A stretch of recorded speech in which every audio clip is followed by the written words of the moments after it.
Only you can tell what no man can tell. Only you can change. Bonjour, bonsoir, bien-aimés dans le Seigneur. Selon l'endroit où vous nous suivez en ce moment, nous sommes l'Église universelle de Dieu, l'Église pour tous. Je suis votre humble serviteur, le pasteur Victor Makonda. Nous voici encore dans notre école de ministère, tout ça pour toujours former les disciples pour la gloire de Dieu.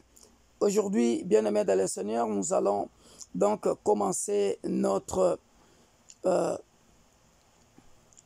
cours. Nous allons continuer sur l'eschatologie ou la doctrine des dernières choses ou du temps de la fin.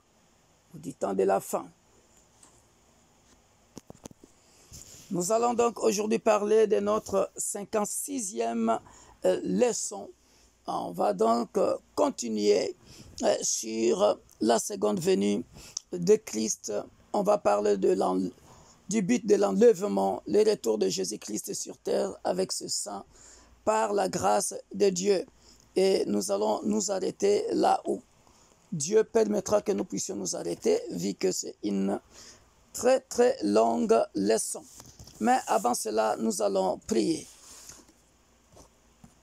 Tout en vous rappelant à chaque fois l'objectif de l'école du ministère, c'est pour former les disciples et après les envoyer sur le champ de bataille, dans la vigne du Seigneur, avec une discipline spirituelle pour éviter de bavures, car ces derniers temps, il y a beaucoup de bavures dans l'Église corps du Christ. Et nous voulons éviter cela par la grâce de Dieu. Voilà pourquoi nous formons des disciples remplis du Saint-Esprit et des disciples bien équipés aussi dans la parole de Dieu et dans sa mise en pratique pour éviter les bavures ou les désastres que nous vivons en ces temps de la fin dans l'Église corps du Christ. Tendre Père, nous voulons encore parler de ta part. Cher ami Saint-Esprit, le meilleur enseignant. Seul je ne peux rien. Viens et enseignons ensemble pour ta seule gloire. Et quiconque, Père de gloire, qui écoutera le son de ta voix au travers de ton serviteur, qu'il prenne en considération avec beaucoup de considération et de mise en pratique ces leçons pour s'équiper pour la gloire de Dieu et pour aussi être capable de transmettre les connaissances aux autres. Voilà pourquoi, Papa, nous venons demander que quiconque écoutera ce message ou ces leçons puisse être béni au nom puissant de Jésus-Christ de Nazareth, l'homme de Galilée, le ressuscité du troisième jour. Ces cours sont exclusivement pour le peuple de l'Église universelle de Dieu, l'Église pour tous, la vision que tu m'as donnée de former des disciples, mais aussi pour l'Église corps du Christ, dans le nom puissant de Jésus. Amen. Alors, bien-aimés dans le Seigneur, nous avions parlé autrefois de la seconde venue de Jésus-Christ. Alors, j'aimerais tout simplement exhorter un bien-aimé que la seconde venue de Jésus-Christ, le terme seconde venue de Jésus-Christ, parle de beaucoup de choses que les gens ignorent. Parce que quand il est venu pour la première venue, bien-aimé dans le Seigneur, il a fait beaucoup de choses. Il a fait beaucoup de choses. Parmi tant d'autres, bien-aimés, nous le savons. Il a enseigné. Il a guéri, il a délivré, il a baptisé, il a fait des signes de prodiges. Il était mort, il était ressuscité. Oh, quel grand événement! L'ascension, tout ça, nous avons vécu ça. Et j'aime bien cette phrase que je vous avais dit l'autre fois, dans Actes chapitre 1, verset 11. De la même manière qu'il était parti, de la même manière qu'il reviendra. Et rien que tous ces événements-là que je vous ai cités là, bien-aimés dans le Seigneur, il y aura aussi beaucoup d'événements lorsqu'il viendra. La seconde venue, quand on parle ce terme, la seconde venue peut couvrir beaucoup de choses, beaucoup d'événements. Je vais vous en citer. Le peuple de l'Église universelle de Dieu, vous en savez quelque chose. J'ai enseigné ça au premier confinement. Hein, j'ai enseigné ça, mais je vais le récapituler ici dans l'école de ministère, pas à pas, pour que vous puissiez encore très bien comprendre. Donc, quand on parle du terme seconde venue, de la même manière, à sa naissance jusqu'à 33 ans, c'était sa première venue. Je vous ai cité tous ces événements-là qu'on a vécu avec Jésus-Christ, bien-aimé dans le Seigneur. Le terme seconde venue peut couvrir l'enlèvement, la tribulation, la résurrection, le jugement. Qu'est-ce que je peux dire encore? La bataille d'Armageddon. Et même le millénium. Le terme seconde venue peut aussi signifier la venue de Jésus-Christ pour ses saints, ou la venue de Jésus-Christ sur la terre avec ses saints. Comme je vous ai expliqué dans la 54e ou 55e leçon. Je pense même que c'était ma dernière phrase que j'avais expliquée. Il fallait que nous puissions comprendre, il viendra pour ses saints parce qu'il a promis qu'il reviendra. Donc comme il a promis, il doit le réaliser pour ses saints. C'est-à-dire nous autres qui sommes en vie. Si on sera là, on ne sera pas encore mort, gloire à Dieu. On sera enlevé sur les airs, dans les airs, comme j'avais dit l'autre fois. Et il descendra aussi avec ses saints. Alléluia. Et ça, j'avais déjà expliqué. Donc, j'aimerais que dans cette leçon, que nous tous, serviteurs de Dieu, que nous puissions faire spécialement attention au contexte. Quand vous entendez le terme « la seconde venue », ça veut dire beaucoup de choses. Toute la période de temps peut se référer à elle, à la seconde venue, ou seulement à une portion de la seconde venue. Voilà pourquoi j'ai parlé de tous ces événements-là que je venais de citer tout à l'heure. Parce que la seconde venue peut couvrir l'enlèvement, la tribulation, la résurrection, et ainsi de suite. Les jugements, la bataille d'Armageddon, et même le millénium. Donc, je les ai cités par ordre. Alors, le but de l'enlèvement, j'avais déjà enseigné ça, mais nous allons récapituler. Quand Jésus vient, regardez, il y a 3 buts, ou 3 objectifs. Quand Jésus vient, 1, il va ressusciter les justes morts et changer les justes en vie. Tous seront enlevés pour aller rencontrer le Seigneur dans les airs et être avec lui pour toujours. J'en avais parlé dans 1 Thessaloniciens chapitre 4, versets 13 et 17. On avait déjà lu ça. Je suis en train de récapituler seulement. Pour gagner du temps, peut-être je peux lire 1 Corinthiens chapitre 15, 50 à 52, mais 1 Thessaloniciens, vous le connaissez déjà. Voilà donc bien-aimés dans le Seigneur, ça vous le savez bien, on le dira toujours et on le répétera. 1 Thessaloniciens 4 que nous devons tous connaître, bien-aimés dans le Seigneur, de 13 jusqu'à 17 que nous avons déjà lu. voilà, donc vous le savez, bien-aimés dans le Seigneur, car le Seigneur, nous ne voulons pas, frères, que vous soyez dans l'ignorance au sujet de ceux qui sont décédés, afin que vous ne vous affligez pas comme les autres qui n'ont point d'espérance. Car si nous croyons que Jésus est mort et qu'il est ressuscité, croyons aussi que Dieu ramènera par Jésus et avec lui ceux qui sont décédés. Alléluia. Quelle espérance, bien-aimés dans le Seigneur. Ça, c'est beau, ça. Voici en effet ce que nous vous déclarons d'après la parole du Seigneur. Nous, les vivants, restés pour l'avènement du Seigneur. L'avènement du Seigneur veut tout simplement dire la seconde venue du Seigneur. Nous ne dévancerons pas ceux qui sont décédés. Vous voyez, ça, il y a toute une chronologie, il y a tout un ordre. Il dit, car le Seigneur lui-même a un signal donné à la voix d'un archange et au son de la trompette de Dieu, descendra du ciel. 1, c'est lui qui commence à descendre. 2, les morts en Christ ressusciteront premièrement.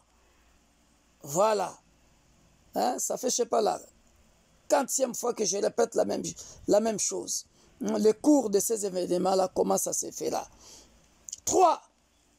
Ensuite, nous les vivants, qui seront restés, nous serons tous ensemble enlevés avec eux sur des nuées, à la rencontre du Seigneur dans les airs. Oh, que c'est beau!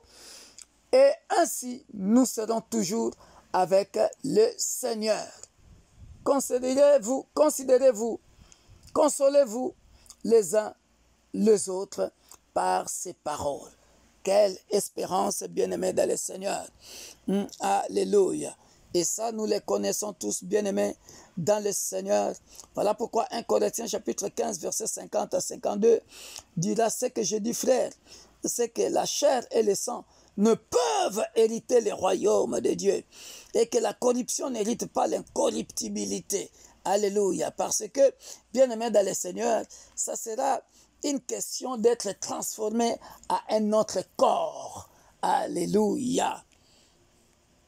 Et 2, bien-aimés dans le Seigneur, le but de l'enlèvement, alléluia.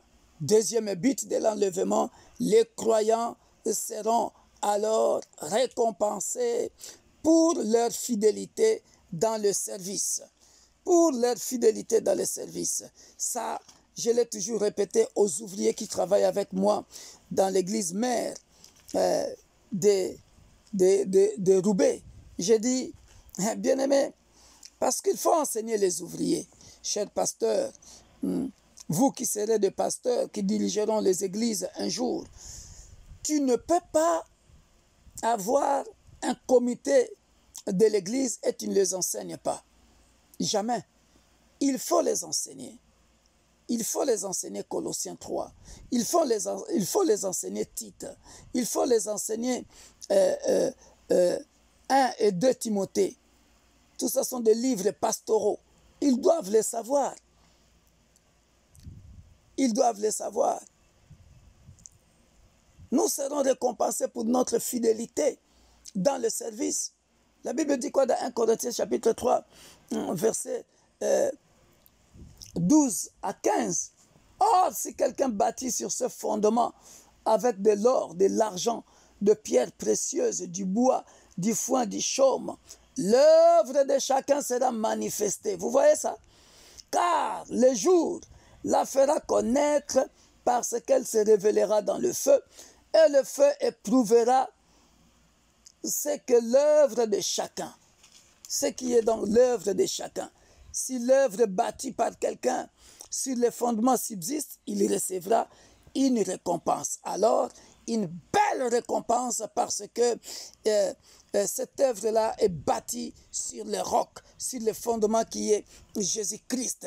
Alléluia. Et ta récompense, ô bien-aimé dans le Seigneur, elle sera grande. Pourquoi je vous ai parlé de Colossiens 3? Parce que dans Colossiens 3, on parle de la même chose aussi, bien-aimé dans le Seigneur. Hein? Tout un chacun de nous, selon comment tu vas travailler, tu auras ta récompense, bien-aimé dans le Seigneur. tu auras ta récompense. Tu auras ta récompense. Et la Bible est claire là-bas en disant que certains auront, laissez-moi vous lire ça, Colossiens chapitre 3, 23, tout ce que vous faites, faites-le de bon cœur, comme pour le Seigneur et non pour des hommes, sachant que vous recevrez du Seigneur l'héritage pour récompense. L'héritage pour récompense. Servez Christ, le Seigneur. Cet héritage-là, c'est quoi? Alléluia. C'est le royaume des cieux. Alléluia. Quel bel héritage. Car celui qui agit injustement recevra selon son injustice, et il n'y a point de favoritisme. Ça, je l'ai toujours répété aux ouvriers des églises pour qu'ils sachent. Et c'est ça aussi que 1 Corinthiens chapitre 3, 15 est en train de nous dire. Si l'œuvre de quelqu'un est consumée, il perdra sa récompense. Pour lui, il sera sauvé, mais comme au travers du feu. C'est ce que Colossiens 3 est en train de dire aussi. Voilà pourquoi nous devons être fidèles. Alléluia. Et le but de l'enlèvement est que le jugement des croyants vient d'abord au ciel pour que l'épouse soit sans reproche et même sans une seule trace des choses mondaines sur son vêtement de lin. Alléluia. Ça, c'est très important à savoir, bien-aimé dans le Seigneur. Ça, c'est très important. Alléluia. Alléluia. Oh, gloire à toi, Seigneur Jésus. Et le troisième objectif, l'Église sera alors mariée au son de la trompette, bien-aimé dans le Seigneur. L'Église sera mariée à son Seigneur et aura le dîner de mariage ce jour-là, selon Révélation, Apocalypse chapitre 19, versets 7 à 9, que j'ai déjà lu et que je relis encore, bien-aimé dans le Seigneur, pour bien nous expliquer comment se passeront les événements de la fin des temps. C'est trop beau tout ça. Oh, ces jours-là, bien-aimé dans le Seigneur, nous vivrons tout ça. Apocalypse chapitre 19, versets 7 à 9. La Bible dit, réjouissons-nous, soyons dans l'allégresse et donnons-lui gloire, car les noces de l'agneau sont venues. Alléluia. Son épouse s'est préparée, c'est-à-dire l'Église s'est préparée. Alléluia. Voilà pourquoi ici, je réitère ça à tous les pasteurs, les disciples que nous sommes en train de former. Comme j'ai toujours dit, chaque année, je peux enseigner tous les messages, mais je ne peux pas dans l'année louper ne fût-ce qu'un seul message de la fin des temps. C'est pratiquement impossible. Je ne peux pas louper dans l'année un seul message sur la repentance. C'est pratiquement impossible. Je peux aborder d'autres thèmes, mais je ne manquerai pas de rappeler aux gens que Jésus revient bientôt. Parfois même, c'est une introduction à tous mes messages. Jésus revient bientôt. Il faut à chaque fois rappeler ça au peuple de Dieu. Parce que le rôle de l'Église, c'est de préparer l'Église à l'avènement de l'époux. De préparer toujours l'Église à l'enlèvement. Voilà pourquoi, bien-aimés dans le Seigneur, on peut beau faire le service de délivrance, de guérison, de miracles, mais notre enseignement principal, c'est Jésus-Christ au travers de la repentance et le temps de la fin. Préparez toujours le peuple de Dieu. Leur dire, n'écoutez pas ce que disent les autres. Il n'y aura pas la fin du monde. Il n'y aura pas la fin du monde. Bien-aimés, j'avais expliqué dans l'introduction de l'eschatologie que tu le veuilles ou pas, même un corps, même ton corps à toi, plus les années passent, le corps subit des changements. jusqu'à ce que le corps, même le cerveau, à cause de la vieillesse de l'âge, sera fatigué. Les pieds seront fatigués, les bras seront fatigués, le corps lui-même va réclamer « j'en peux plus ». Il ne sera plus opérationnel. Lui-même réclamera automatiquement la fin. Et pourquoi vous ne voulez pas que Jésus-Christ revienne? J'avais expliqué ça, bien-aimé, dans la 54e leçon, où j'avais introduit l'eschatologie d'une manière physique. Donc voilà pourquoi, bien-aimé, le verset 7 dit « Réjouissons-nous, soyons dans l'allégresse et donnons-lui gloire, car les noces de l'agneau sont venues. Son épouse s'est préparée. » Alléluia. C'est-à-dire l'église s'est préparée. Il lui a été donné de se revêtir d'un fin lin éclatant, pur, car le fin lin, ce sont les œuvres justes des saints. Alléluia. L'ange me dit, écris, heureux ceux qui sont appelés au festin des noces de l'agneau. Puis il me dit, ces paroles sont les véritables paroles de Dieu. Alléluia. Et Jean dit, j'ai tombé à ses pieds pour l'adorer. Mais il me dit, garde-toi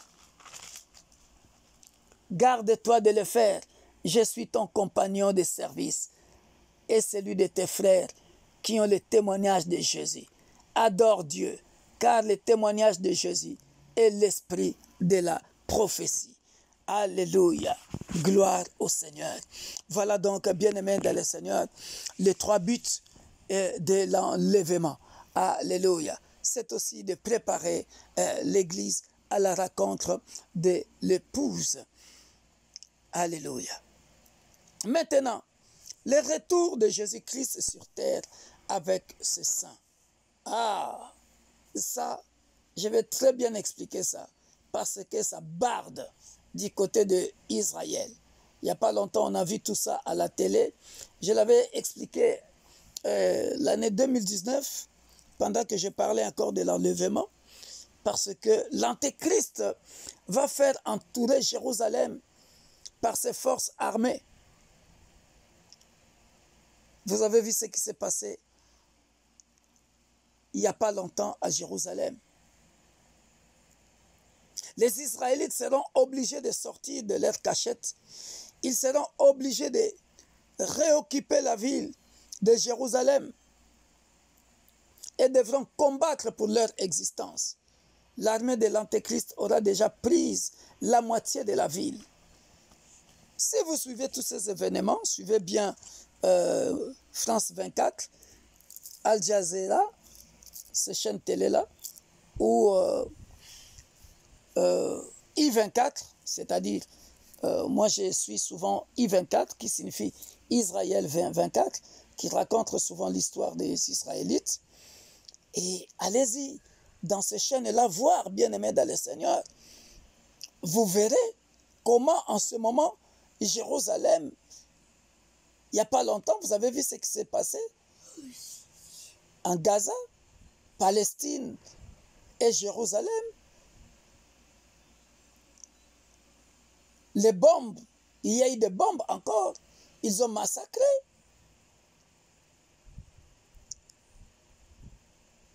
Donc, sachez que quand vous voyez tous ces événements-là, bien-aimés dans le Seigneur, le retour de Jésus-Christ sur terre avec ses saints est proche. Alors, vous verrez que les Juifs commenceront à prier pour être délivrés de l'Antéchrist, en demandant à Dieu de venir d'une manière miraculeuse du ciel pour les délivrer. Et ça sont des faits marquants qui sont marqués dans la Bible. Hein? Peut-être que vous ne le saviez pas. Vous pensez que c'est de la rigolade, mais c'est du sérieux. C'est bien marqué dans la Bible. Hein? J'avais expliqué ça en l'an 2019 sur mes vidéos. Mais on va les relire encore dans Ésaïe chapitre, je pense, Ésaïe chapitre 63, versets 18 à 19, c'est bien marqué là-bas. Hein? Abonnez-vous sur la chaîne YouTube Victor Makonda. Vous verrez tous ces enseignements, bien-aimés dans le Seigneur.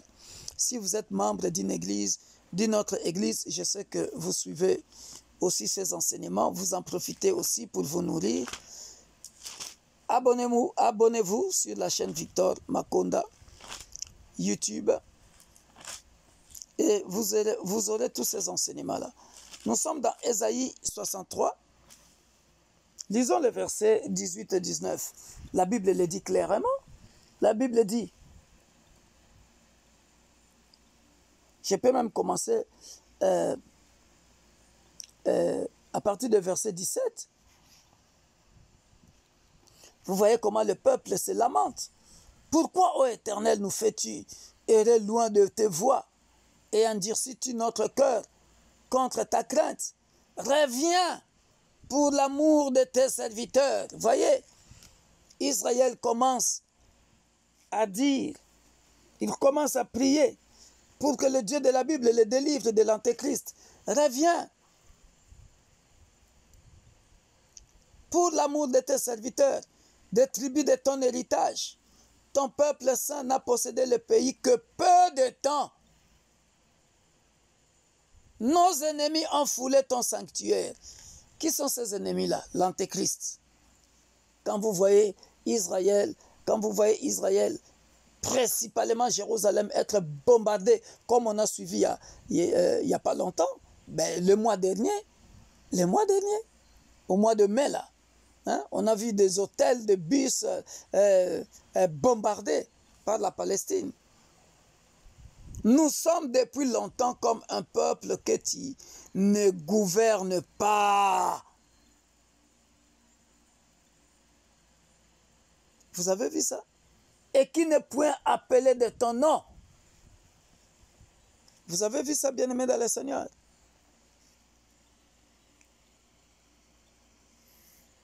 Et c'est ce qui se passe. Dans Ésaïe 64, il le dit encore. C'est la prière des restes de peuple d'Israël qui croient en Jésus-Christ, qui sont en train de demander la délivrance de Jérusalem. Oh, si tu déchirais les cieux et si tu descendais, les montagnes se branleraient devant toi, comme s'allume un feu de bois sec, comme s'évapore l'eau qui bouillonne. Tes ennemis connaîtraient ton nom et les nations trembleraient devant toi. Vous voyez, quand vous lisez ces phrases, cela veut dire quoi? Cela veut dire qu'ils sont en train de demander les secours. Si tu peux déchirer le ciel pour descendre, combattre ceux qui sont en train de nous combattre. Tout ça, bien aimé, ce sont des signes de retour de Jésus-Christ qui ne va pas tarder. C'est marqué dans la Bible, il suffit seulement de le décoder.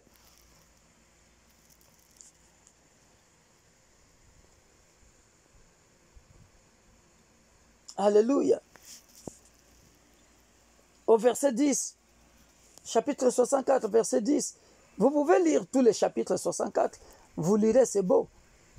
Au verset 10, il dit, « Notre maison sainte et glorieuse, où nos pères célébraient tes louanges, est devenue la proie de flammes.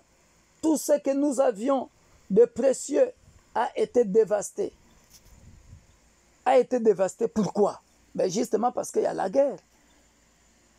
Parce qu'on a bombardé la ville. Et là, que fait le peuple? Il crie au secours. Au verset 11, il dit, « Après cela, ô Éternel, te contiendras-tu? Est-ce que tu te tairas et nous affligeras à l'excès? » Le peuple se pose des questions. Il dit, mais il est où le Dieu de nos pères? Il nous laisse comme ça. Pourquoi nous laisse-t-il comme ça? Alléluia. Voilà pourquoi, bien-aimés dans le Seigneur, tous ces événements-là que nous avons vécus dimanche, le mois passé, bien-aimés, ce sont des signes qui montrent le retour de Jésus-Christ sur terre. Ce sont des signes des grands signes. Ah oui. Comme voilà pourquoi vous verrez dans Apocalypse chapitre 19, verset 11 à 16, la Bible dit, le ciel s'ouvrit et voici le roi des rois, chevauchant avec son armée de saints et des anges pour conquérir la terre. Cela veut dire quoi? Il est en train de descendre. Et pour les gens qui me connaissent, plusieurs fois, je l'ai dit dans nos églises, soit pendant l'intercession, pendant mes prières, je vois beaucoup ces images, comme j'ai expliqué dans la doctrine des anges, qui se présentent sous forme de chevaux, de chars. Et parfois, comme ça, en prière, je ferme les yeux. Je vois toute une armée de chars, de chevaux, habillés en blanc en train de venir. Je dis, c'est quoi ça? Quand je vais ouvrir les yeux, et heureusement que je connais la parole, j'ai dit, ah, ça sont vraiment les temps, les signes des temps de la fin.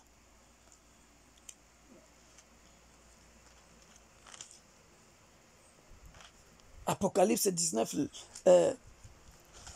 le dit, le précise. Hein? On l'a déjà lu de verset 11 à 16. On l'avait lu la fois passée. Je peux encore vous le relire. Hein? La seconde venue de Christ en gloire.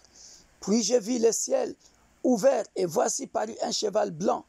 Celui qui le montait s'appelle fidèle et véritable et il juge et combat avec justice. Vous pouvez continuer de lire ça, parce qu'on l'a lu plusieurs fois, pour gagner du temps. Jude 14 et 18 le dit aussi. C'est aussi pour Jude 14, verset 15, le dit aussi. C'est aussi pour eux qu'Enoch, le 7e depuis Adam, a prophétisé en ces termes. Voici le Seigneur est venu avec ses saints myriades. C'est la descente. Ils sont en train de venir. Ils sont sur le chemin. Ils sont en route. Les myriades de qui? Les myriades des anges. Les myriades de saints. Pour exercer un jugement contre tous et pour faire rendre compte à tous les impies parmi eux de tous les actes d'impiété qu'ils ont commis et de toutes les paroles injurieuses qu'on proférait contre lui de pécheurs impies. Alléluia. Alléluia. Donc là, je suis en train de décrire comment se passeront les événements qui montrent que Jésus-Christ, qui montrent le retour de Jésus-Christ sur la terre. Voilà pourquoi, bien-aimés, la Bible nous explique, je l'avais déjà dit, Christ apparaîtra d'abord à Botsra ou Édom, où les Juifs étaient en cachette pendant 3 ans et demi. Christ alors viendra sur la vallée de Josaphat et de Megiddo, puis il viendra sur Jérusalem, et les Juifs pleureront sur leur Messie. Alléluia.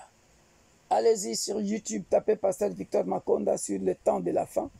J'ai expliqué tout ça là-bas.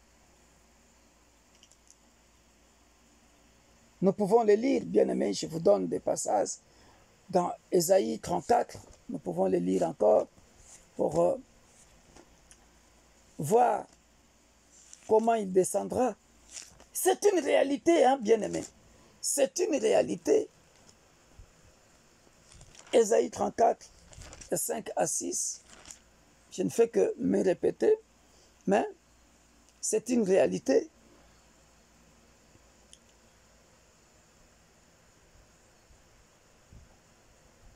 Mon épée s'est enivrée dans les cieux. Voici, elle va descendre sur Édom. Vous avez vu ça? Vous pouvez le souligner. Lecteur de la Bible. Donc, je vous ai donné le nom de la ville où Jésus-Christ descendra. Sur Édom, elle va descendre. Sur Édom, sur le peuple que j'ai voués à l'extermination pour les châtier. L'épée de l'Éternel est pleine de sang, couverte de graisse, du sang des agneaux ou des boucs, de la graisse de rein, de bélier, car il y a des victimes de l'Éternel à Botsra. Le nom est là. Et un grand carnage dans le pays d'Édom. Vous avez vu ça, vous pouvez souligner ça dans vos Bibles, parce qu'il y en a qui ne savent pas. Botsra ou Édom.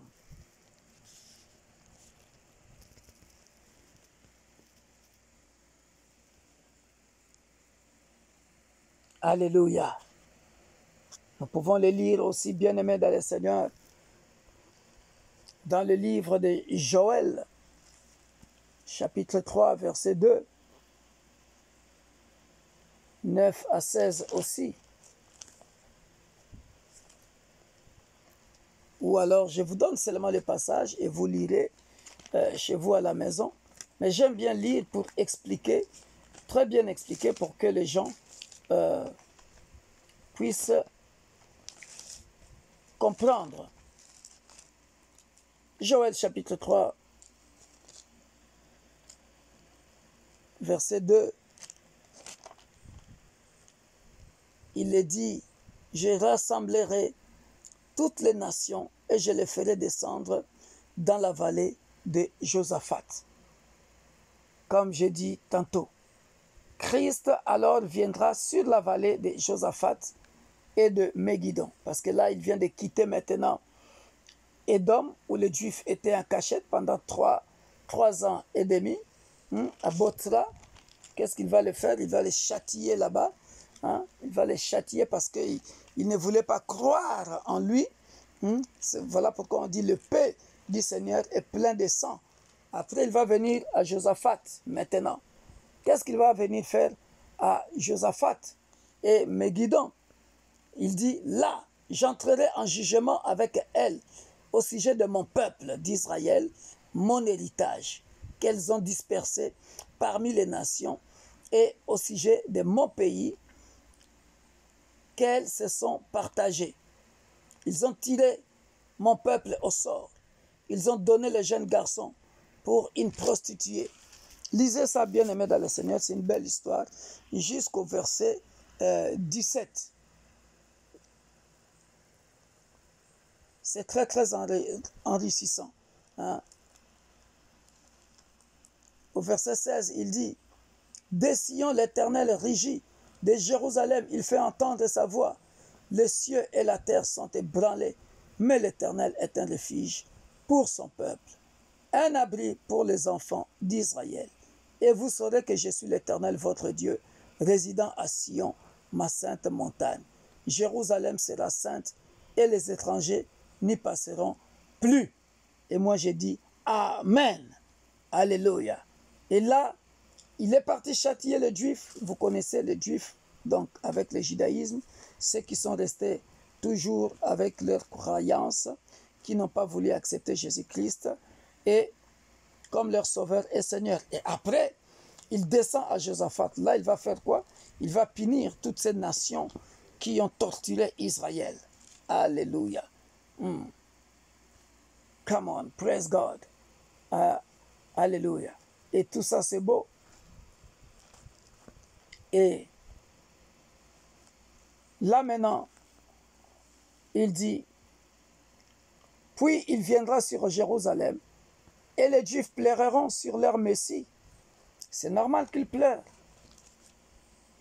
C'est comme dans le livre de Matthieu, ça se passera encore ainsi. Jésus est venu chez les siens et les siens ne l'ont pas reçu. Cette histoire va, bien aimer, se répéter. Il va revenir. Donc les Juifs qui ne se sont pas transformés ou changés dans le christianisme pour recevoir Jésus-Christ comme Sauveur et Seigneur, qui resteront dans la distraction, et bien aimés dans le Seigneur, ça sera tant pis pour eux. Regarde ce que l'Apocalypse dit dans l'Apocalypse chapitre 14, versets 19 à 20. Et l'ange jeta sa faucille sur la terre. Il vendagera la vigne de la terre et jeta la vendage dans la grande cuve de la colère de Dieu. La cuve fut foulée hors de la ville et du sang sortit de la cuve jusqu'aux morts des chevaux sur une étendue de 1600 stades. C'est quelle ville-là dont parle la Bible? Jérusalem.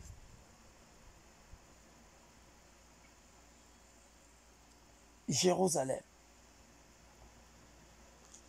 Il les répète encore dans Apocalypse chapitre 16, au verset 16.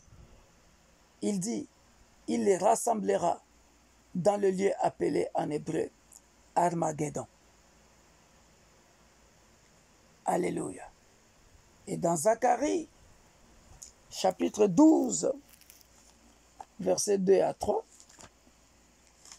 ce sont des choses que vous pouvez retrouver déjà dans mes vidéos de l'année passée, quand j'ai expliqué le millénium. Dans Zacharie chapitre 12, verset 43, non, verset 2 à 3,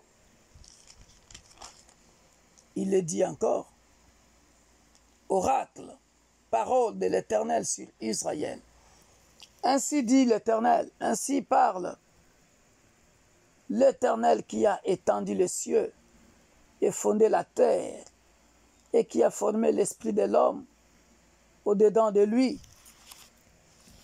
C'est beau ce passage.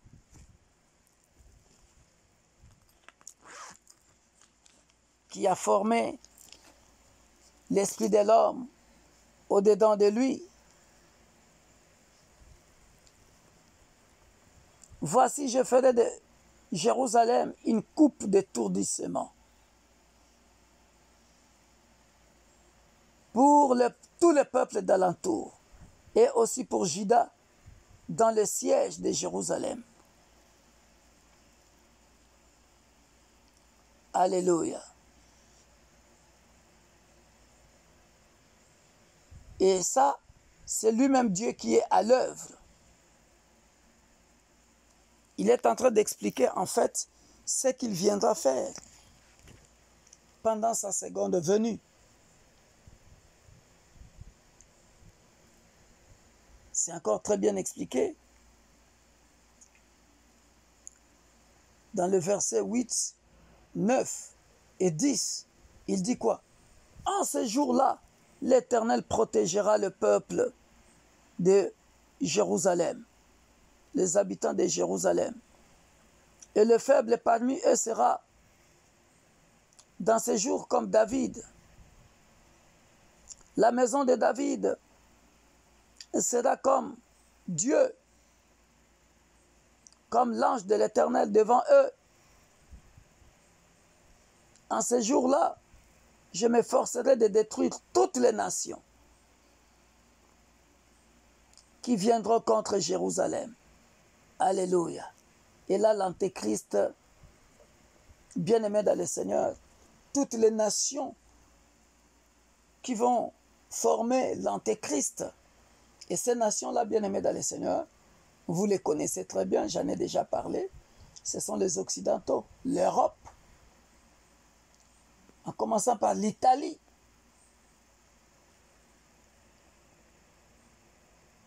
Et ainsi de suite.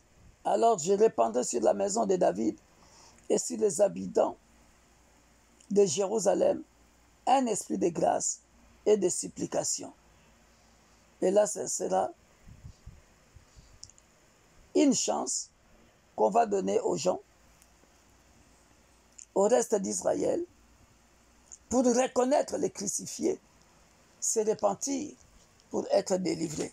Sinon, tant pis pour eux. Parce qu'il dit, et ils tourneront les regards vers moi, celui qu'ils ont percé. C'est la chance qu'on leur donnera. Ils pleureront sur lui comme on pleure un fils unique.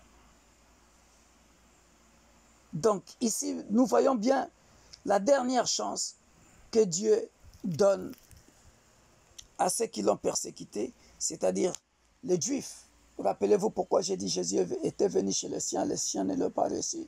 Donc ceux qui seront encore dans la distraction, tant pis pour eux. Parce que lorsqu'il viendra sur terre, il leur donnera une dernière chance. Je répandrai sur la maison de David, c'est-à-dire Israël, et sur les habitants de Jérusalem, un esprit de grâce et de supplication. La Bible dit, et ils tourneront les regards vers moi, celui qu'ils ont percé. Alléluia. Ils pleureront sur Jésus-Christ comme on pleure sur un fils unique. Alléluia. Voilà pourquoi, bien-aimés dans le Seigneur, nous devons comprendre toutes ces choses. Nous devons comprendre toutes ces choses. C'est très important. Et lorsque vous lisez Zacharie chapitre 13, versets 6 à 9, que j'ai déjà expliqué, vous verrez comment le Dieu de la Bible, quand Jésus-Christ va revenir, comment il va traiter les faux prophètes.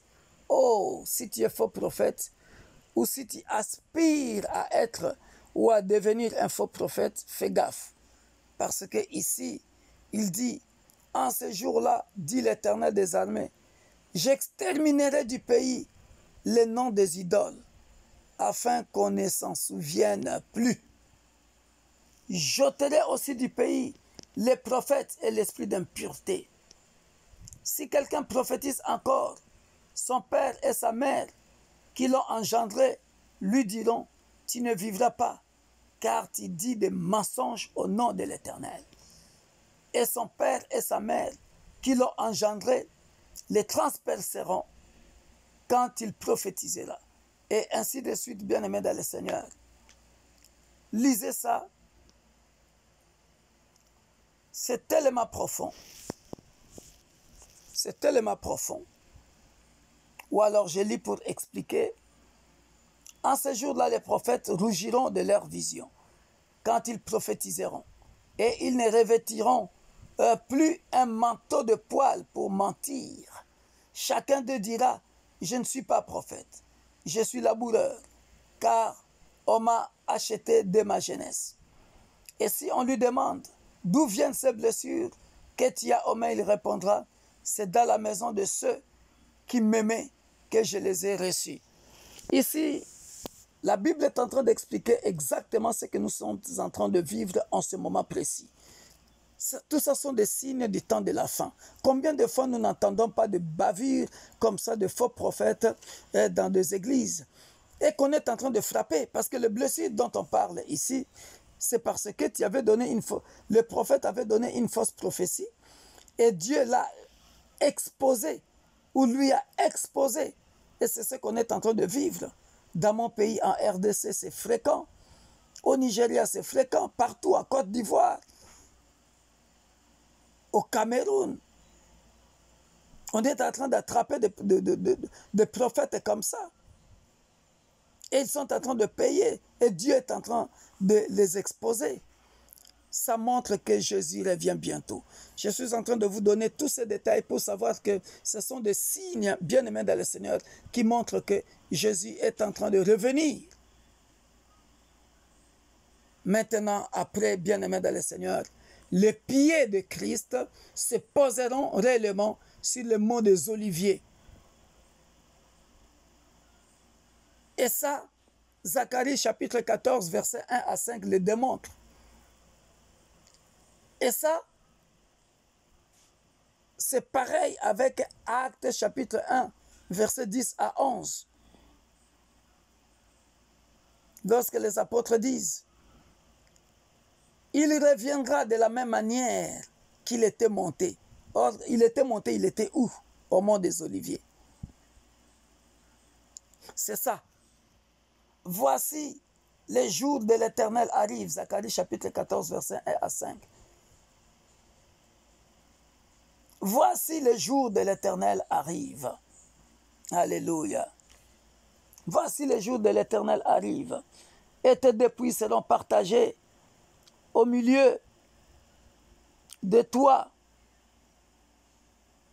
Je rassemblerai toutes les nations pour qu'elles attaquent Jérusalem. La ville sera prise, les maisons seront pillées et les femmes violées. C'est ce que nous voyons.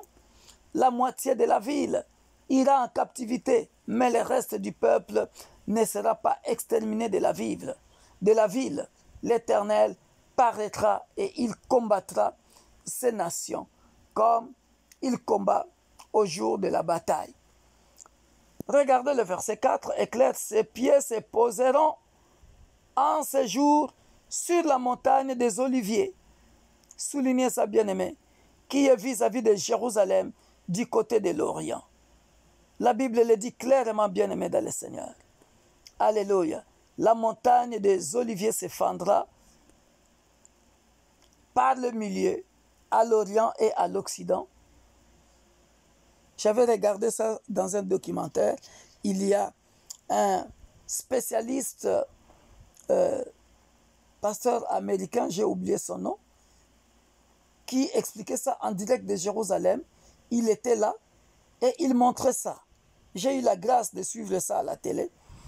Il était au mont des Oliviers et il était en train d'expliquer Zacharie chapitre 14, versets 1 à 5. Que Dieu me fasse grâce de voyager à Jérusalem, en Israël, vivre ça. Et il se formera une très grande vallée. Une moitié de la montagne reculera vers le septentrion et une moitié vers le midi.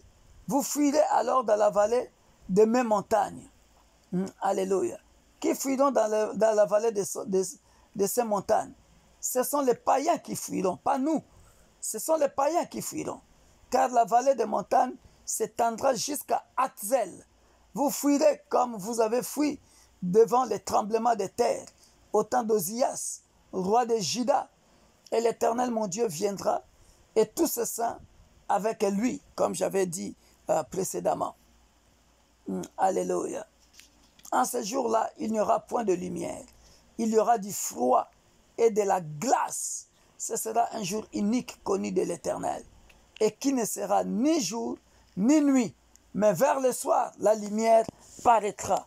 Bien-aimé, relis encore Zacharie 14 pour voir la description, la démonstration, comment sera ce jour-là. Il n'y aura ni jour, ni nuit. Il y aura le froid glacial. Et ça, c'est la réalité. C'est la vérité. Alléluia. Il posera ses pieds. Ah, que c'est beau.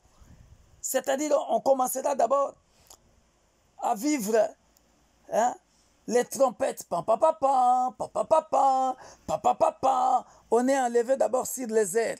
On va accueillir le roi des rois. Après, on commence à descendre. Ah, que c'est beau. Et lui-même, il vient au mont des Oliviers. Il pose ses pieds. Et ça, bien-aimé dans le Seigneur, ton corps est transformé. Encore incorruptible. Et tu es en train de vivre ces événements-là. Ce n'est pas beau, ça?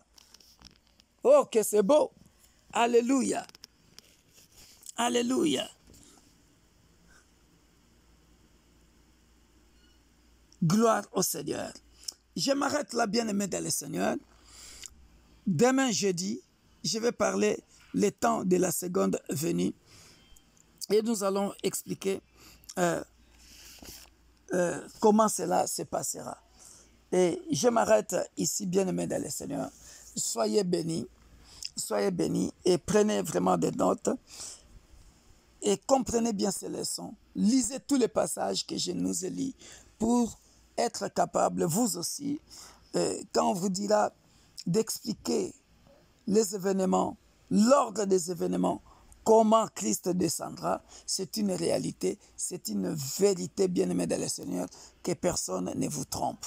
Ça se passera comme on vient de lire ça, comme on vient de lire dans les Écritures. Soyez bénis, soyez bénis. Ah, lisez Zacharie. Moi, ce qui me touche beaucoup, c'est Zacharie 14. J'aimerais bien vivre ça. Hein? Que Dieu m'aide. Faites un don au pasteur Victor Makonda pour que je puisse voyager en Israël. Et à partir d'Israël, je prends la Bible, j'ouvre la Bible et je dis, voilà, voici, nous sommes ici au mont des Oliviers. Voilà, ça c'est le mont des Oliviers. Et la Bible dit que lorsque le Christ viendra, il descendra ici, au mont des Oliviers, face à Jérusalem. Et il y aura la montagne qui est de ce côté-là, et cette montagne-là va se fendre en deux. Et il y aura une vallée qui se formera là. Et là, les gens fuiront de la montagne. Qui sont ces gens-là? Les païens. Et j'explique bien toute cette démonstration-là. Physiquement et spirituellement, bien-aimé, il y aura les jours. Et ces jours-là, bien-aimé, ça se passera comme ça. Ça se passera comme ça. C'est-à-dire, toi et moi, nous vivrons vraiment que le jour n'est plus là. La nuit n'est plus là, comme le dit le verset 6. En ce jour-là, il n'y aura point de lumière. Il y aura du froid et de la glace. Ce sera un jour unique, connu de l'Éternel. Et qui ne sera ni jour ni nuit. Mais vers le soir, la lumière paraîtra. C'est le seul signe qu'on nous donne. Vers le soir, la lumière paraîtra. Mais on dit bien, ce jour-là sera unique. Ça revient à Matthieu 24, qui nous dit que personne, même pas les anges, connaissent ce jour-là. Personne. Personne.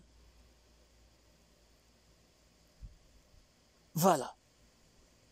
Et l'Éternel, mon Dieu, viendra, et tous ses saints avec lui. En ce jour-là, il n'y aura point de lumière. Alléluia. Il y aura du froid et de la glace. Ce sera un jour unique, connu de l'Éternel, pas connu des anges. Même Jésus-Christ ne connaît pas. Connu de l'Éternel lui-même. Que Dieu vous bénisse et soyez toujours connectés. Abonnez-vous dans la chaîne YouTube Victor Makonda. Soyez bénis. Bye bye. Oh.